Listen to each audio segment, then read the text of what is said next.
नमस्कार, माझे नाव पल्लवी. माझ्या चॅनलमध्ये तुम्हा सर्वांचे मनापासून स्वागत आहे.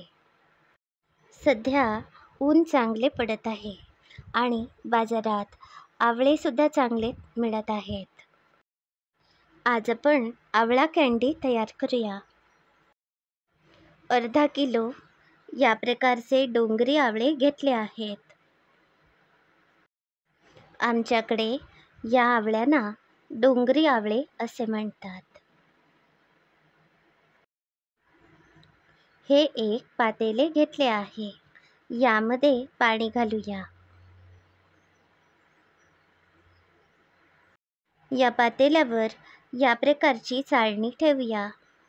यामध्ये हे सगळे आवळे घालूया. 15 ते 20 मिनिटे हे आवळे वाफेवर उकडून घेऊया.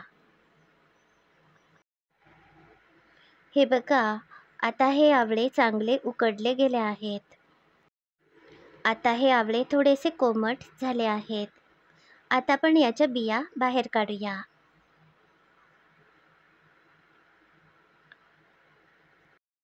याप्रमाणे सगळ्या आवळ्यांच्या बिया मी बाजूला काढते.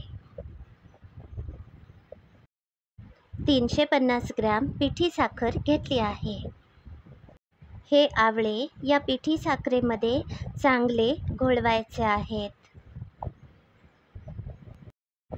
सगळ्या आवळ्यांना ही पिठी साखर लागायला हवी.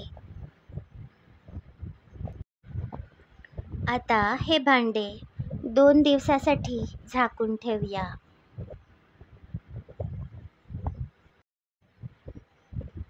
आता 2 दिवस पूर्ण झाले आहेत.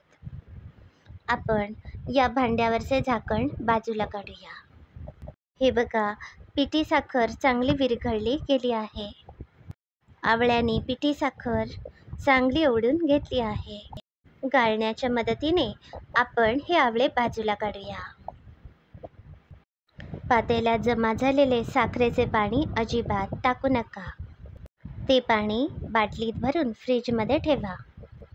जेव्हा कधी तुम्हाला आवळ्याचे सरबत प्यायचे असेल त्यावेळी या आवळ्याच्या सरबतामध्ये आवश्यक तेवढं थंड पाणी मिसळून हे सरबत तुम्ही सर्व्ह करू शकता. या आवळ्याच्या सरबतात 1 ते 2 चमचे मीठसुद्धा घालून ठेवा. जेव्हा कधी कोणी पाहुणे आले की त्यांना हे आवळ्याचे सरबत तयार करून द्या. आता हे आवळे एका ताटामध्ये याप्रमाणे पसरवायचे आहेत आणि उन्हात सुकवायचे आहेत. हे बघा, आता ही आवळा कँडी तयार आहे.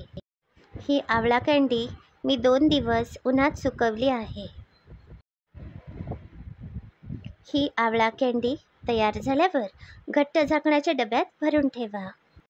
जेव्हा कधी तुम्हाला आवळा कँडी खावीशी वाटेल त्यावेळी तुम्ही खाऊ शकता. ही रेसिपी तुम्हाला कशी वाटली हे नक्की सांगा. अशाच सोप्या रेसिपी बघण्यासाठी माझ्या चॅनलला नक्की भेट द्या. याबरोबरच माझे चॅनल सबस्क्राईब करा, शेअर करा. धन्यवाद.